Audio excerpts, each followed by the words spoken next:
কিসের খুশি না, ওরা তিনটাই তো ছাড়া পেয়ে গেছে, ওরা তিনটাই তো জানতো বড় মেয়েটার হুমকিতে মারধর করেছে, প্রচুর মারামারিছে। তো খুশি হবো কি করে? ওরা তো আজকে আমার তা করলে কালকে ছাড়া পাবে, কালকে আর একজনের করবে, তাহলে কেমন লাগবে না? এই ঘটনার পর তাহলে কেমন লাগবে না? আমি তো গরিব মানুষ, তাই না? এসে যদি বড় করে যাই করে তাহলে কি করবে না? কারণ সজীব কি ভালো? সজীব তো আরো দুটো তিনটে এরকম কাজ করেছে, ও কি ভালো? আজকে আমার করলে কালকে আপনার জানা করবে না, সেখানে আপনারা মজাটা টের পাবেন যে ওরা কোন ধরনের মানুষ। আর ওর মা তো তথ্য গোপন করে হাসপাতালে নিয়ে তো পলাইছে, তোর মাই বা কিভাবে ছাড়া পায়? আমি সন্তুষ্ট হইনি, কারণ ওরা তো ছাড়া পাবে না, ওরা শাস্তি পাবে।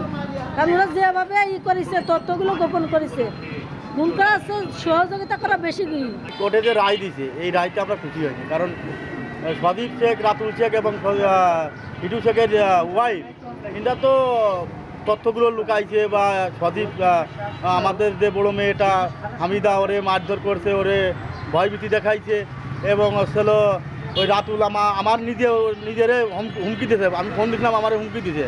এদেরকে তো এরকম কিছু খালাস দেওয়া ঠিক হয়নি।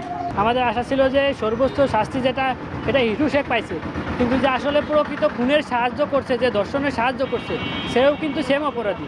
তাহলে সেই আসামিগুলো জামিন পেয়ে গেছে, খালাস হয়ে গেছে, শুধু হিটু শেখের ফাঁসি হয়েছে। আমরা পরিবারের পক্ষ থেকে এই রায়ে আমরা খুশি না।